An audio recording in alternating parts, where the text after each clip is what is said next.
Hi, everyone. I'm Stephanie Chan, and I'm a strategic partner manager on the YouTube podcasting team. And I'm excited to speak today to Warren Reed. Warren is a live solutions consultant focusing on live streaming events like Coachella, the NBA playoffs, South by Southwest, Google I/O, and more at YouTube. So, Warren, thank you for being here today. Thank you. When you read that out loud like that, it makes it seem like I'm more important than I am. My name is Warren. I do work on the Live Solutions Consultant team. And I think I'm positioned to kind of give you guys the heads up on all things live streaming because we work on a lot of events with a lot of high profile creators. So we'll have some best practices and some technical strategy things to talk to you guys about during this podcast workshop. Yes. And we specifically are excited to be here because, we meet a lot of podcasters looking to grow on YouTube and forge a deeper connection with their community. And live streaming on YouTube can really transform your show from a one-way broadcast into an interactive community event. So as Warren said, we'll talk about ways to leverage features like live chat and Q&A to help boost engagement for your show. Tap into those search algorithms you hear so much about to reach new fans on YouTube, and also strategically repurpose your live content to maximize your reach. So in just a minute, I'm going to hand it over to Warren to kick us off with this presentation. And then we'll do a Q&A with questions pre-submitted by you all in the audience, as well as live questions from the session today. But first, a few housekeeping items. So keeping with today's theme, we have a live chat going to the side of the video. So we've already seen folks from Morocco, Denmark, Nashville. Egypt was one of the Egypt. guys. Yeah. So feel free to Cool. introduce yourself and chat with others. And if you do have a question for us for the live Q&A, please click the Ask a Question button under the video player and submit it that way rather than in the chat, since that's just going to help us keep track of things before our dedicated time at the end. And you can also, like and upvote other folks' questions that you think are relevant. So another thing to know is that we will be sending out links to resources we mentioned after the end of the session in a follow-up email. Yep. So you'll have them on hand moving forward, and you'll also be able to access a replay of the session. And with that, Warren, let's dive into live streaming. All right, I'll take it away. So the first thing people tend to ask when it comes to streaming on YouTube, first thing they say, oh, YouTube has live streaming. It's kind of like an old inside joke. But the second thing they say is like, what is live streaming?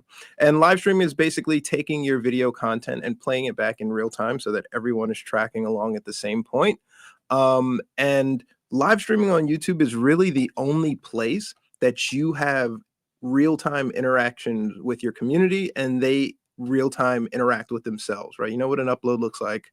I leave a comment 2 weeks later, somebody replies. A week after that, somebody replies. But this is happening right now. Live streaming is topical. Live streaming is relevant. And live streaming just pops, right? Also, it's not as saturated as the upload space. So why go live in addition to that? Live streaming allows you an additional creative output. It gives you that freedom to choose what you want to discuss in real time with your audience. And there's a lot of confusion with people of like, I don't know what to do when I go live. Simple key fact of it is if you see something and you think it's cool, turn on your camera and stream it. Odds are your audience will think it's cool as well, right? That kind of creative freedom you don't have when you're sitting behind an editing bay trying to chop things up. Like I mentioned before, the deeper connection with your audience via real-time chat and engagements with the chat. And in addition to an alternative revenue stream with super chats, memberships, as well as stickers and mid-roll ads. But YouTube Live is also growing, kind of crazy. Over 300 million logged in daily viewers. And that was a statistic about 2 years ago. It has only gone up since then, in addition to going up on surfaces like Living Room and television, right? Living Room is the fastest growing source of YouTube watch time with more than 1 billion hours on average watched on televisions every day. So think about that when you're trying to think about your strategy for formatting what you do when you go live. Speaking of, the next thing we're going to get into is how to plan your strategy. Before you even get in front of a computer, you should put pen to paper on what you like to do and accomplish with these streams or the singular stream moving forward. And you do that by drawing a roadmap, right? What is the mission of your channel? And does the live stream deviate from that, or is it in the same path? That will help you determine what sort of metrics you want to look at when you're determining the success of a live stream. Whether some people like concurrent viewers, some people like new subscribers. I myself look at average view duration because that tells just how engaging your content is. But things are different depending on what you want to do and the goals that you want to set. So having these clearly written down before you even decide to turn on your camera will give you a lot of context for the content you put on screen. Additionally, the type of streaming you're doing matters because that will determine the success of your broadcast. When we say tentpole events, we're talking about things that happen twice a year, once a quarter, things that the community rallies around, like concerts or Q&As and stuff like that. With tentpole events, the success of your tentpole event is going to be preempted by the event itself. How much promotion are you willing to drive to that one event to get traffic there in real time at the same time, as opposed to consistent creation of an episodic, whether it's weekly or daily or monthly? The success of that is going to be led in with inertia, right? Like if you go live Monday at 2:00, every Monday at 2:00, then you would expect to see a slow accumulation and growth over time of the people who tune in because you've conditioned your audience to see you at that time. And even if you don't plan ahead and schedule, they'll know when the next one is coming. It's kind of like a self-fulfilling prophecy in a way. And I'll interject too, in the podcasting community on YouTube, we've seen folks do both of these things, right? Like there are some sports recap podcasts that that go live multiple times a week to kind of talk live about the events that have gone on and their take on things.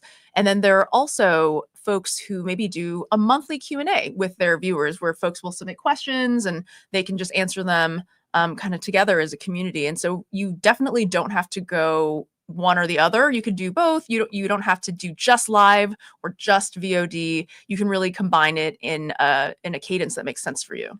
You guys are seeing it right now in the live chat. There's a lot of like connecting going on that's happening with you guys and with your communities, right? That's kind of like community cross-pollination is what we hope to see when you go live with your live streams. Because live streaming is so unique to each individual use case that I can't give you a roadmap to do this, do that, and you'll have 1 million viewers. You're going to run into very unique, specific issues that somebody in the community might have come across and might be able to help you out with, because there are tons of software, there's tons of chatbots, there's tons of moderation tools. I'm sure you guys are familiar with it. It's like, where do you even start? But hopefully by the end of this, we'll give you a little bit more insight. And knowing your crowd can help give you that insight into what you want to stream as well. Are you trying to collect your current community in a place to just have a forum with them? Or are you trying to reach a new community that's, separate from the content that you provide now? Is the broadcasted content going to have wide appeal, or is it going to be very, very specific? And to that, we say you need a content plan, not to make your stream sterile, but you need a format, right? Something to sort of lean on. I'm going to hit this note. I'm going to hit that note. We're going to riff a little bit. Maybe we go off on a tangent, but you want something, to ground yourself to your intended audience. And once you have that content plan, the structure of your stream, the structure of your podcasts, will become a little bit more regular, and your community will become a lot more used to it. And one of the things I wanted to say is like, embrace the niche. This is like one of my favorite slides, only because let's go back maybe 20 years. You are a community college field hockey team in Arizona, right? You might be subject to local cable television channel 667 that, only people in that region can have access to, right? Like maybe a few moms and grandparents and dads. But with YouTube, you have a global audience. All you need to do is turn the encoder, turn your live stream on, and that small niche community of global field hockey lovers, those are thousands of people worldwide, right? So if you have a hobby, if you're into something that you think, no one's going to like it, give it a shot. I promise you, in 2017, no one would have predicted that like a giraffe giving birth would have been the most popular stream like on the planet, right? Like it's ridiculous. So give it a try. If you have an idea, it's worth a shot. I heard about a channel recently that actually just follows around trash trucks as they go around the city. And this is just footage of the trash trucks picking up trash. Wow. And has, you know, many viewers. It's really interesting. That's So really yes, cool. no niche is too small. No, I personally like the animal cams, specifically people who like put their cameras on like their goldfish. It's kind of like really calming, but there's like a weird community that built around that. Anyway, sorry to go off on a tangent. Embrace the niche is what we're saying. Again, have an anchor, right? Like going off on riffs and tangents can only last for so long, and then you know the intended use of your content became something else really quickly. So free-flowing conversation like this is great, but you know, have a plan of what you're kind of trying to get through, because if we spent a half an hour talking about all the great niche live streams on the platform, you guys would be mad, be like, I came here for podcasts, I wanted to learn about podcasting, right? So make sure you have what you want to accomplish in your content plan and your content strategy before you go live. Again, it's not written in stone, you can deviate, but it definitely helps to anchor you back to the primary content. And keep it casual. Like I said, nothing's written in stone. The great thing about live streams is it humanizes you to your audience, especially if you don't go live all the time, right? They get to see your thought process, contemplate things. They get to see the behind the scenes, whereas primarily they're watching you do quick jump cut edits of flashy things. And this is a side of you that they really subscribe to see, right? They want to get to know you better, especially if you're somebody interested in, you know, starting a business and using commerce and shopping. People want to engage with you on that front because they feel safe with you and they know you, and live streaming can be another way to draw them in. Being nimble is one of the things that I think is really important because live streaming is so topical. You have a content plan, you have a content strategy, and you have the anchors that you want to talk about. But breaking news happens all the time in every vertical, in every niche. So you might want to push back your content schedule because this one thing popped up. You have to be nimble enough to be able to pivot to things as they happen, especially depending on the content, right? Some evergreen education things might not pop up as frequently, but if you're a podcaster talking about, you know, sports, trade deals happen pretty frequently, music signings happen pretty frequently. You want to be able to pivot and talk about the top of mind items of the day. And with that, you want to plan ahead, right? Communicate when you're going live to your audience and schedule it on your channel. Scheduling live events is one of the really unique things that we have that other platforms don't. It's not just an off-air player. It's saying, hey, I'm going live today and I'm going live Wednesday. I'm going live Friday. If you have a content calendar, you can schedule all of those events in advance. Even if the content changes, even if you shift the dates, like I said, nothing is written in stone. You can push an event back by a day. You can change a thumbnail and a title depending on the content that you want to shift. But the goal is when you go live and people engage with your content, they're going to instinctively go to your channel and say, when are they going live again? What else are they doing? And you want to have something to drive them to. Scheduling lives helps with that. Oops, sorry, went too far ahead. And it helps on your channel to create a shelf of upcoming live streams. When you go live, your live stream takes the top banner in your channel carousel, right? So when people land on your page, oh, they're live right now, let me go in. But after that, excuse me, had seltzer water, that was a bad idea. After that, on your channel below, you want to have a string of upcoming live events so that people can set those reminders and be notified that these broadcasts are taking place on these specific dates. You can also use those metrics to say, a lot more people were interested in this, than that. Maybe I should stick to covering this kind of content. And for most channels, like I said, the living room experience is growing. But on the living room experience and also on mobile, the watch next space is where you want to be. And you can only be in the watch next space by having planned ahead with that content, right? Watch next is a top source of traffic and how the majority of viewers discover new content. So if there's something relatively close to what you're doing content wise, there's a good opportunity that you'd be placed in there. And that's only possible if you actually schedule If it, you schedule right? it in advance. There are a few things I want to hit on the head today, but scheduling in advance is one of them. People ask about, promotion, and live is risky. We don't know what you're going to do. We don't know what you're going to say, right? We don't know the content that's going to appear on your stream. So if you plan ahead, then we know your channel. We know that, like, hey, this is a person in the partner program with X amount of subscribers. They're not, trying to grift, spam, or scam. We could probably nest them into certain workflows. How far in advance are people usually? Oh man, as scheduling? soon as the sooner the better. I deal with a lot of leagues, and for different reasons, they have different strategies for like how far in advance they want to schedule. But to me, there's no reason. The NFL is live on YouTube, especially on primetime, and also on YouTube TV. The schedule is out. There's no reason why, in theory, you can't schedule every single game on the channel and have people pick which ones they want. Also, they'll be able to discover which ones they can't see, right? So the sooner the better. I would recommend, if you're going to go up against the line, at least 48 hours as a respect to your audience, right? If you want people to join, you can't be like, hey guys, I'm live right now. Expect them to drop everything and just show up on your landing page, right? That's just a recipe for disappointment for them and for you. They're gonna be like, oh, I got the notification, but I guess I missed it. I'll catch them next time.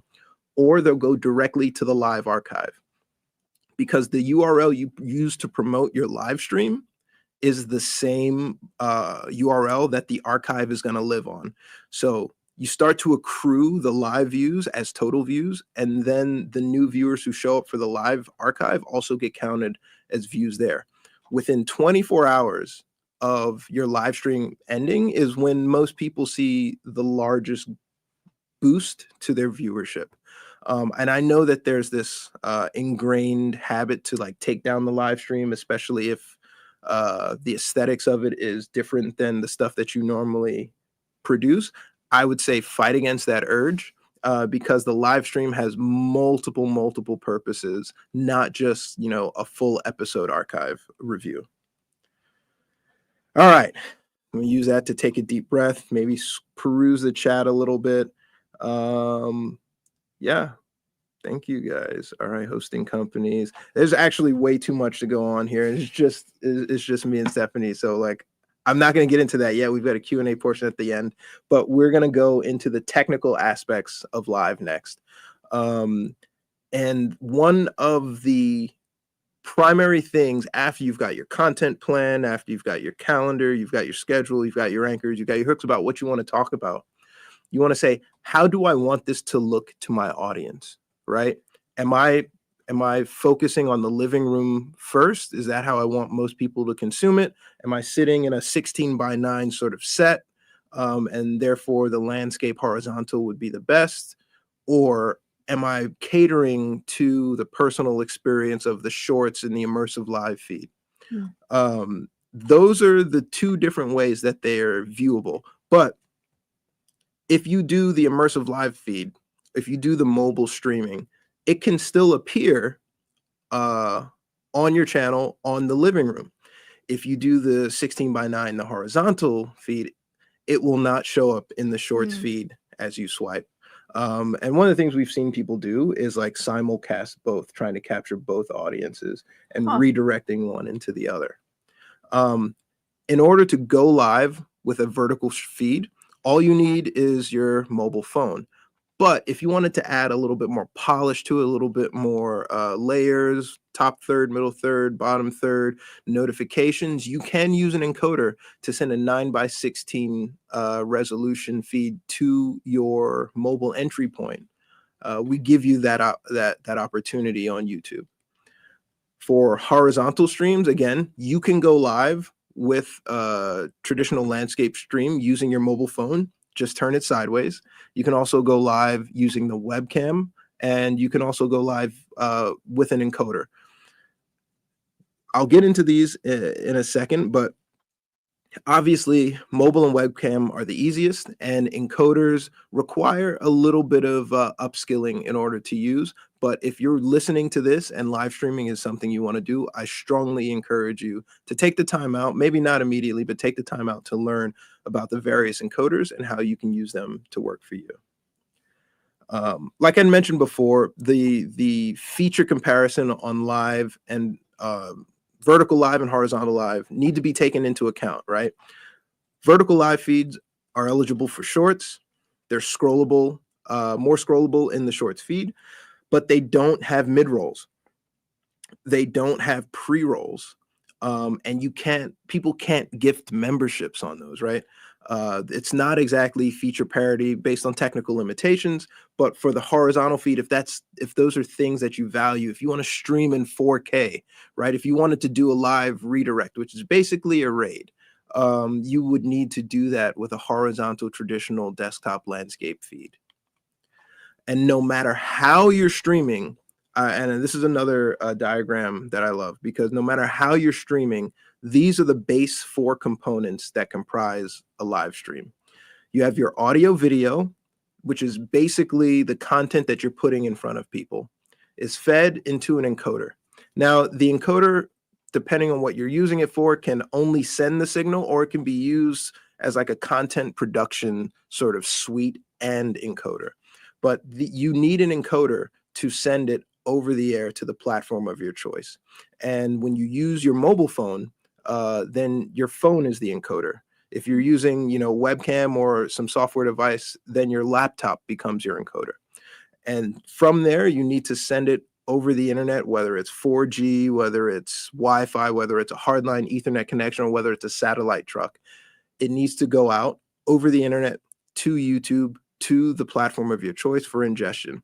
And the pictures at the bottom are basically the 3 ways people stream, the mobile casual creation, the DIY setup, which I venture to guess, there's no stats here, but I'm just like 90% of people are using some sort of software, hardware, microphone mounted camera setup with key lighting in their homes, sort of scenario, or whether you're a massive encoding producing truck.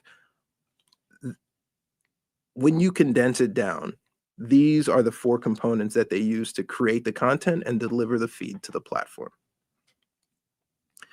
Now, just delivering the feed to the platform, as myself on camera is one thing, but when you think about live streams, you think about all of the other on-screen animations. I want my chat to show up next to me. I want to have my banner down below that has all my socials. I want to have my content here, my slides here, and this other thing. You're going to need, basically, if you're using your laptop or a software, you're going to need that to be done by your encoder, whether it's a cloud-based encoder like StreamYard, or whether it's something you download like OBS to use locally. You're going to need the encoder to do that, and you'll set up scenes and sources. That in and of itself is like a whole training by itself. But thankfully to everybody, we have resources on encoders, especially encoders that work well with YouTube through our verified partner program. And you can go to see the full list of verified devices on the platform and pick whichever one works for you, whether it's cloud, mobile, hardware, or software. And this might be getting ahead of ourselves, but I was curious. Can folks take their live stream on YouTube and then put it on other platforms as well? Yeah, you can. I don't strategically, I don't know why you would do that, but you absolutely can. The way that it funnels in is kind of the opposite, right? People tend to stream to other places and then simulcast to YouTube and or upload to YouTube. But all roads lead here, right?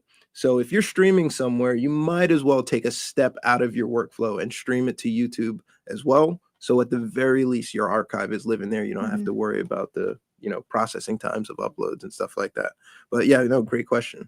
But if encoders sound like way too much, that's completely understandable. But if this is something you want to do long term, I recommend that you just start to invest time into just understanding what an encoder is. But if encoders are too much, we have a product called Webcam in YouTube. And if you're looking at the GIF on screen, it'll show you exactly how it works and how you use it. Basically, you log into YouTube, you go to the top right of the camera, you click go live. It'll take you to the webcam page where it'll ask you, what's the title of this? What mic and camera are you using? And then it'll take a snapshot of you to use as a thumbnail. Again, not written in stone. If you've got better assets than the photo that you just took, you can use it in place. But basically, up until that point, you're live to your audience once you click stream. An extremely simplified workflow and used by a lot of people. One caveat with Webcam, you can use encoders with Webcam. You can pipe in your program feed and have all that stuff flowing through into Webcam. But Webcam is a solution primarily meant for beginning to emerging users, right? So it's a great on-ramp. And one thing that I did want to touch on here that you always want to consider is content ID, right? I'm not going to play the game with you. You know exactly whether or not you have the rights to stream what you're streaming. And the way that we would flag to you and say, hey, Creator X, we found a detection match that says you're streaming something you don't have the rights to. We'll let you know. You have more than enough time to remedy that situation. We'll give you maybe about 3 to 5 minutes to say, hey, can you adjust this? We'll send you a notification in your live control room. During that time, our backend systems are working to verify whether or not this is actually copywritten content. At the end of which, if you haven't, turned down the music or completely turned off whatever's being pirated, we will slate your stream until we verify. And once we verify and catch it, we will terminate the broadcast. This is always one that people like to ask questions about, so I wanted to make sure I addressed it here during the technical part of it. But once all of those things are taken into consideration, you know that you want to go live using your phone, or whether you want to use a 16:9 landscape, you need to designate the vertical that you're using and create your playlist for your podcast. So when you go in to create a live stream, it'll say, hey, what vertical is this? Is this gaming? Is this music? Is this news? Is this, plants and animals? Podcasting is not a vertical you can select. Podcasting is a bucket you create, a playlist you create independent of live streaming that you tag videos and streams into. So when you create a live stream, one of the questions it asks you, does this live stream belong to a podcast? Does this live stream belong to a playlist?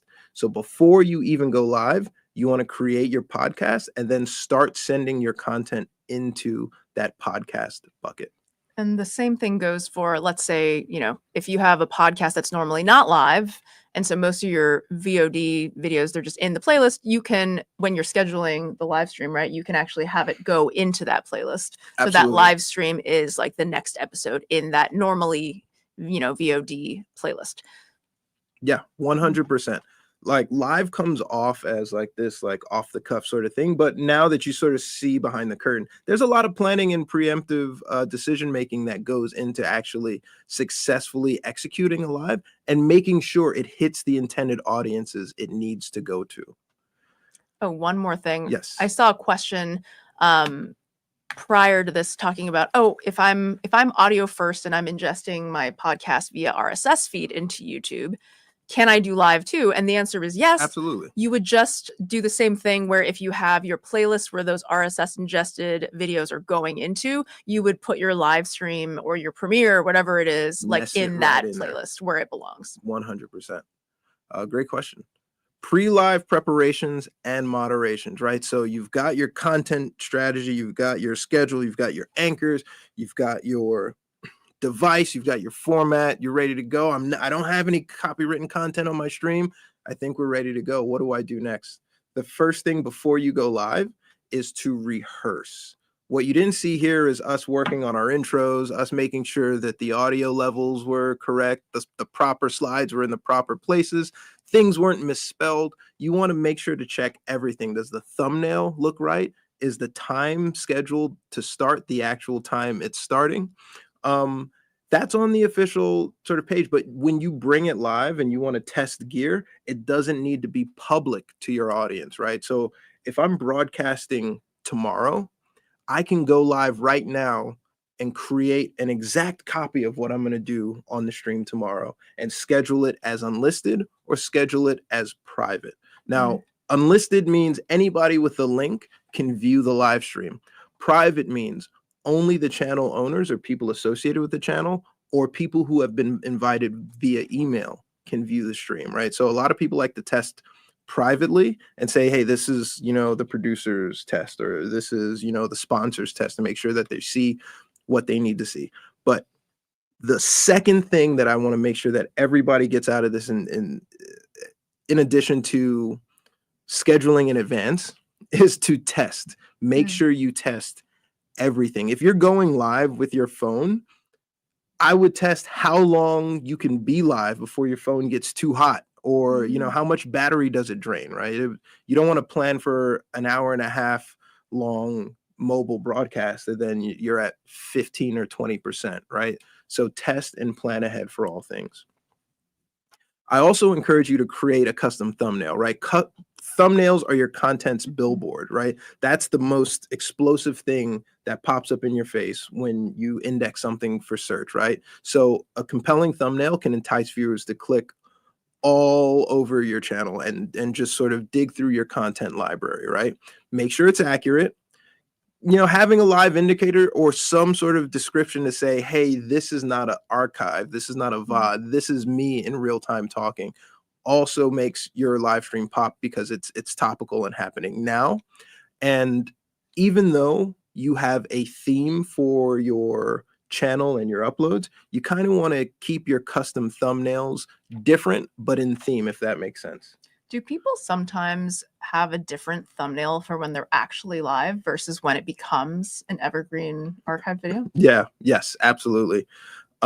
Massive big creator. I'm not going to say his name, but he's like a household name. He does that pretty regularly, right? So this is one thumbnail that I'll use for the upcoming broadcast and while it's live. And then when it becomes an archive, I'll upload this secondary thumbnail so that it fits in theme with the rest of my content, right? Once it finishes live, it goes into the graveyard and becomes a VOD with all the other content on YouTube, right? So you want to make sure that it matches the theme that you're intending for it.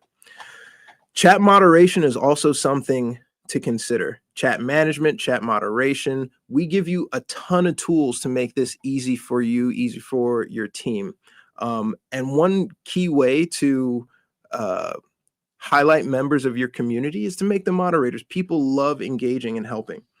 And the moderators you choose for your VOD content will also be the moderators. They will also have moderation access for your chat. Similarly, the keywords that you use to block on your comments under your videos also apply to chat. One of the things that we also have is hold for review on chat. So some of the times our auto detection systems get it wrong and get the sentiment wrong, or have like a question mark, like, is this sketchy or not? And what that will look like on your live stream is a hold for review, which means you or your moderator can say, yeah, actually, you were right to block that. Let's decline that. Or you say, actually, that was a pretty innocent sentiment. I will approve it, and that conversation goes through. What our system will then do is learn from that sentiment and then allow more like that or allow less like that, depending on what the moderators and the owners do, right? It's like real-time machine learning inside your chat based on sentiment of what you approve. So you're responsible for the community that you curate, right? So please curate responsibly. Yeah, on top of that, before we get into this next segment, I just wanted to make sure that, we're drinking from the fire hose a lot. And if there's anything I need to slow down on, how we're doing on time. Oh, we're good. I think we should, keep going. Awesome. All right. What we're all here for, right? Making money with live streaming.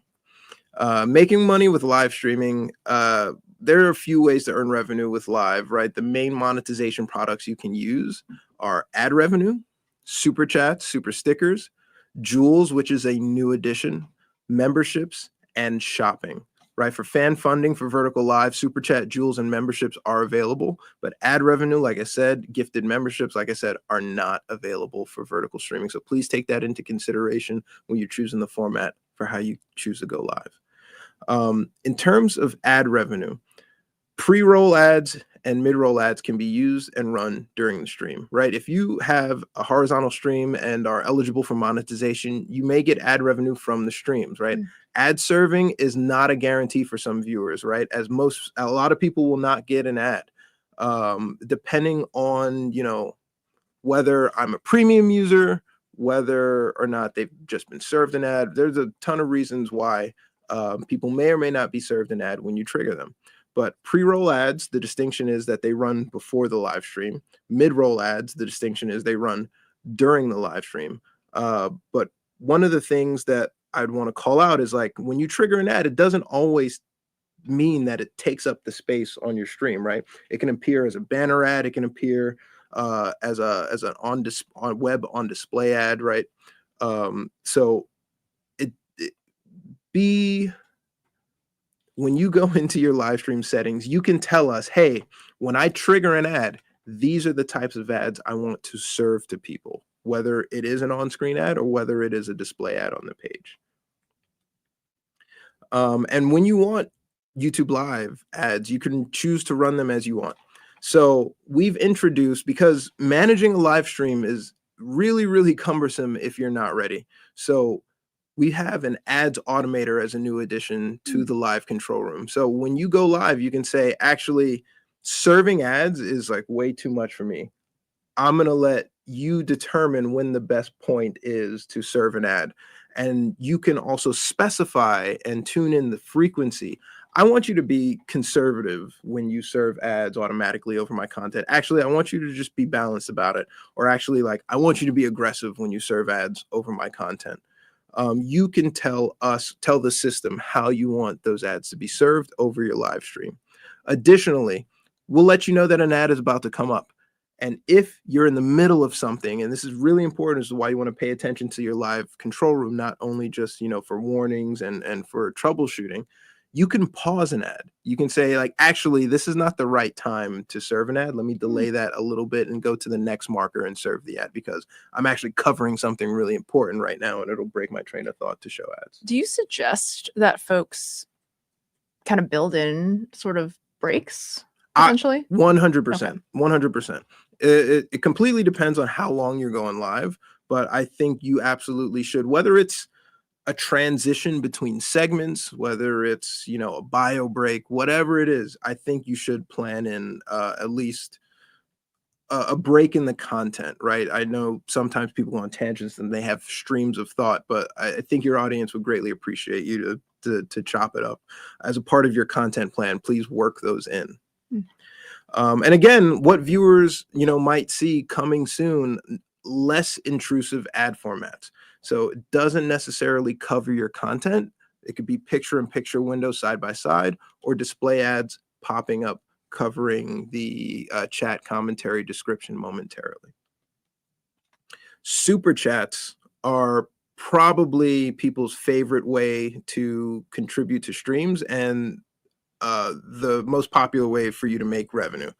And super chats allow viewers to basically purchase bright color messages that stand at the top of the chat window. The duration that they're pinned up there is based on the amount, as well as the color, right? The darker the red, the higher the amount, the cooler, the lower the amount. And people use this in various ways, but be sure to thank the people who are giving you those super chats, right? Like, whether it's on screen or whether it's a call out with a chat message, make sure you're calling those people out, right? They want to be a part of the community. They would like to be acknowledged.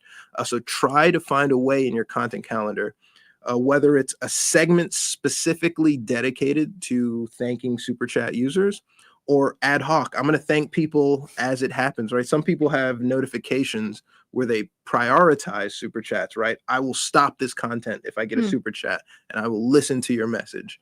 Whatever works for you, whatever works for your community, but make sure you show support for what they love. And that's you and your content. So please make sure that you address super chats as soon as they come in, or whenever they come in. Jules is a new way for viewers to support vertical live streams. So with super chats, I purchase $2, $5, $10. I spend it all at one place. But basically with Jules, you can unlock a group and sprinkle it around as needed. So it allows your money to go a little bit further, right? So you're not bundling everything, and you unlock a variety of interactive gifts during the streams. Memberships are another way for a longer tail revenue gain. Members only chats, members only live streams, custom badges, gifted memberships, and emojis are ways that your chat and members of your community highlight that they really engage with this content, right? If you're a seasoned streamer, enabling members only is a great way to amplify member chats, while still making the content accessible to everybody else, right? Sometimes the chat can get really, really crazy. And one way to sort of reduce the noise is going, I'm going members only mode. So if you're a member and if you want to communicate, you either need to be a member or become a member. And you can gift memberships to people in the chat, to other community members, but you cannot do that on vertical live streaming, not yet anyway. Live shopping, lastly, is another way to that allows you to basically earn revenue by showcasing your products. You can tag products in stream. You can pin products to your video, and you can launch products on stream as well. So once you tie your shop to your Google YouTube account, you can then see all the inventory of your store available for you to pin on the stream for your viewers to engage with. A lot of success stories with people launching lines of things and going live with their individual products. So if this is something that you're thinking about doing, I highly encourage you to at least test it out and see what it looks like, or go on streams where you notice other people using products in their chat, just to understand what it looks like for your viewers. All right. Anything there to recap with monetization, or was this chat like going crazy? I think that let's go through this last section and just make sure we have enough time for the questions. You got it. Yeah. Okay. Lastly, we're going to enhance live through interactions. One of the things that we want to call out is the amazing feature set on YouTube. Like, I think this sets us up, bar none, against any other platform in the space. 4K HDR, which not every platform can do. 360-degree live streams, which not every platform can do. The ability to trigger mid-roll ads with SCUDdy markers automatically or via the API, which not every platform can do. We have a bunch of integrations with third-party tools that allow you to go live from their platform, so you don't even need to come into YouTube to use this. But it is a lot to list out. But one of the things that I wanted to call out are highlights and clips up here. And it's really important to engage with highlights and clips via your archive, because it will allow you to create more content based off of that one stream. So if you're sending content to YouTube and you have about an hour and a half's worth of broadcasts, I would venture to say maybe in there you've got about 10 to 15 snackable moments that you can create smaller VOD uploads of. It is really, really important that you incorporate interactivity into your broadcast.